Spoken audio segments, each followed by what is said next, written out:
And, you know, what's it going to have in alcohol if you can't enjoy it with friends? Well, yeah, that's true, but I can always bring you another bottle. Okay. Anyway, hey there, beer tubers. Welcome back to Sithe Manor. This is Maxwell Starr's Beer Reviews. I'm Maxwell Starr, and we've got Sithe sitting here, and he's got the 1-year-old aged bottle of Pump House Doppelbock that I gave him for Christmas this year. Now, believe it or not, this beer came out Christmas 2012. I haven't reviewed it yet. I meant to review it a long time ago. I wanted to do it with these guys. I actually even got as far as bringing a bottle over to Fuzz's place, and then we didn't review it, and then Fuzz drank it. So now we're reviewing it without him. Heist Almighty and Fuzz have already had it anyway. So we've all had more than our fair share, probably more than most. I've had a couple of them, but you've gone through. This guy loves the Doppelbock. I love it.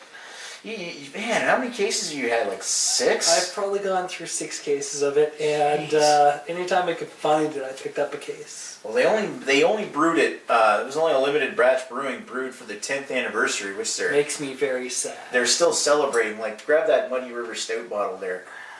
This came out. When did this come out? This month. This is this month's one. Yeah, and that one actually says 10th anniversary still on it. So it literally says right on the bottle, it says 2003 to 2013. Yeah, so it's 2014 and they're still labeling it. Yeah, 2003, 2013 is the label it's on here as well, and this was the first beer to come launched with it. And this was their Winter 2012 beer that they launched to use as their new seasonal series. And yeah, I'm sorry, to any of those that see this review and look back and go, well, how am I supposed to try it? I'm sorry. It was delicious. Now, I have had this one in the past, obviously. I just haven't had a chance to review it. And when I first had it, I thought to myself, you know, Doppelbocks are usually aged for a while before they're released to the public, and it tasted fresh. So it could have benefited from some aging. So at the same time, we're taking a look at how well this one is held up with age. At 10% ABV, I would imagine it's done quite well. So let's do you do the honors because it's your beer.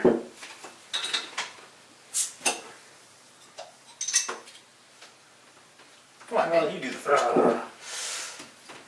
Again, your beer. I gave it to you. Your show. Yeah, I know it's my show, but I gave you the beer. I have more of these at home. Safely tucked away for another year. Nah, I'll give you another one.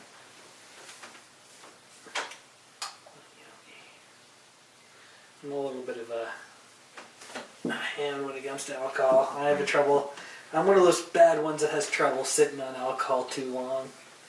One of the most awesome things about this beer when it first came out is it was like $12.99 for a 6-pack of these. I know. At 10% ABV. That's just unheard of for alcohol to cost ratio. Yeah. It was delicious. It was high alcohol. There was nothing wrong with it. Like, this was one of my, hey, look, I'm going to watch a hockey game. Let's grab a good alcoholic drink, sit down and watch my Habs get the Shawadabat kicked out of them. Well, unfortunately, we're reviewing this on the night after the Habs lost horribly. Yeah. So, well, hopefully this will be the best part of the night. Well, it's Games certainly... Against Humanity was pretty fun. Cards Against Humanity was fun, but... Cards Against Humanity is always fun, but yeah. watching the Habs get stomped 5-0 is not fun. No. Alright, so looking at this beer, it's very... kind of like a brown, deep brown is kind of what I'm looking for here. I mean, there's a slightly brown, like a reddish hue to it maybe, but it's mostly brown.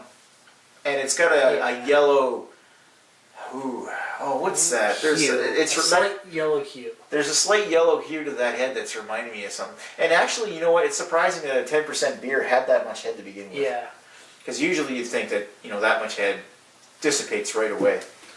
Yeah, and like if you actually look, it's not really even like that oily because it dissipates pretty quick. There's a little bit of oil there, but yeah, it's not really sticky either. No, it's not sticky at all. And it doesn't really have huge alcohol legs, although it's It's not like riding up the sides, but I mean a little bit No. less gets left behind if you do this. Yeah. Swirl it around. Let's give it a sniff. Ooh. It's like dark fruits and chocolate. Oats and chocolate. Or Oats, yeah. Oats, figs and chocolate. It reminds me, you know what that reminds me of? You ever have Ovaltine? I did, but I didn't have the same. At some point, I'm going to have to go back and retry that. But It reminds me of Ovaltine. Like that chocolatey malt smell reminds me of the taste of Ovaltine. see, I must have had a bad bottle of that because my wife and I both had it, and neither of us could. Well, I'm thinking like the powdered stuff. My parents used to buy that when we were kids. Like in lieu of chocolate milk. It's like a malted beverage. Oh. You know what I'm talking about, right? No idea. Yeah. But it's got like that bready cocoa kind of smell to it. Yeah, it smells like delicious. It does smell delicious. I mean, there's a hint of dark fruits, but a lot of off the top of that is you're getting this malty bready chocolate. Yeah, with a little bit of date. Mm. The date stands out to me. Mm. Anyway, I think we have a date with a beer. So Indeed. cheers, dude. Cheers, everyone.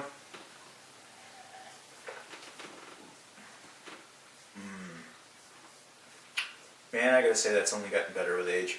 Mm-hmm. That's really because when I first had it, and I know you disagree with me. When I first had it, I found it a little hard to drink because it was very thick and rough. Yeah, it was very thick and had a nice. I've got some bite behind my bar. Yeah, and when it comes to an actual German style Doppelbock, Doppelbocks they're technically lagers, I believe. Yeah. Anyway, they're supposed to be like this, almost like they're heavy, but they're thin, and they're really palatable, they're drinkable. And this thing has only improved with age. And now it's actually quite smooth. Yeah, it's quite smooth, and so It's not like big and thick in the mouth anymore. I mean, there's a lot of flavor there still, but it's actually calmed down quite a bit.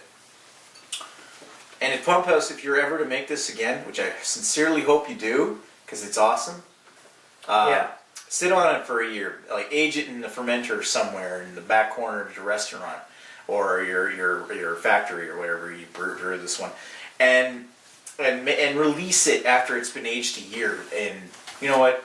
I wouldn't even be offended. He might about if you charged more for it and put it in bigger bottles like you put that premium Pilsner in. I got the premium Pilsner and I enjoyed that as well. So. But I mean, you could make this Doppelbock again and put it into larger bottles. Yeah, but even like I say, I have no problem. I personally have no problem paying more because, well, let's face it, It's 10%. how many quads and how many 17s have I bought this year? That's another one we got to look at some point in the future is the La Trappe quad. And what was the other 17? We already did a 17 on the channel. But this is 2013, 17. Yeah, They actually labeled it differently. Yeah, I know they label it. They do it every year. All I mean, right. the one that we actually reviewed on the channel was in 2011, and I still have a bottle of 2012 left. We've got a couple of 17s tucked away. Nice. Anyway, it's an excellent Doppelbock after it's been able to sit for a year. Yeah. I mean, I probably wouldn't have rated it quite so highly if I were to have looked at it last year, but I think that aging has really taken the edge off of this thing. It's really toned it down enough to make me think that, wow, this is actually an incredibly drinkable Doppelbock. Yeah, see me, I enjoyed it before and I have no problems with it now either, so I can enjoy it now and sit back, relax, and enjoy it. It's hard to believe, you drink it and it doesn't seem like it's a 10% alcohol beer. It goes down like it's a 6.5. I mean, when I first had it, it was really boozy. But now, you can't taste the alcohol one bit. It is blended in so smoothly now. I'd have to agree. Final verdict, what do you think? What are you going to give it for a rating? See, I still... I know you're biased. I still really like it, and I'm gonna go 4 on it because 4? I still really enjoy this. I would have thought you'd give it higher than that, 4 or 5 or something. I enjoyed this. It's not gonna. I'm sorry, but this isn't topping my my quads or. No, I will agree. The quad is definitely better than this. Yeah. But you're talking about a worldwide Class A beer versus a New Brunswick micro. Yeah, For a microbrew, hell, it's damn good. It is damn fine for a beer that is available around here. And I just gotta say, it's excellent. And I'm gonna agree with Sith's 4, because it's certainly deserving for it. I think if I had it a year ago, I would have given it a 3.5. Well, I did have it a year ago, but if I reviewed it a year ago, I would have given it a 3.5. Just because I thought then it would have benefited from the little bit of aging. And you know what, it did. See, to me, I enjoyed it a year ago and would have probably given it a 4 a year ago as well. But booze whatever. doesn't bother me because, well, let's face it, I'm one of those short damn Irish people. Yeah, Irish. A little bit. Anyway, it's like if you, I don't know, you probably can't get this anymore. But if you were lucky enough to stash away a couple of packages of the Pumped House Doppelbock and you're sitting on them and you're wondering just how long it's going to be until, you know, these things taste amazing, time's right now. And it's only going to get better with age. Yep. Well, probably up to like 3 years. I'd say 2.5. Yeah, Maybe I 2. wouldn't wait too long. No, But, you wouldn't want to wait too long because right now we're looking at a year and it's pretty damn good. Yeah, it's like a year and a month right now. It came out at the beginning of December 2012 and it's now almost the end of January Yeah, so I'd 2014. be getting rid of it. I wouldn't be getting rid of it. I wouldn't be getting rid of it. No. I'd be Drinking it drinking is it. not getting rid of it. It is enjoying it. Yes. Exactly. Anyway, thanks for watching Maxwell Starr's and Sith's beer review of Pump House Doppelbock. Thanks for watching, and we'll talk to you folks later. Cheers. Enjoy responsibly. Enjoy responsibly.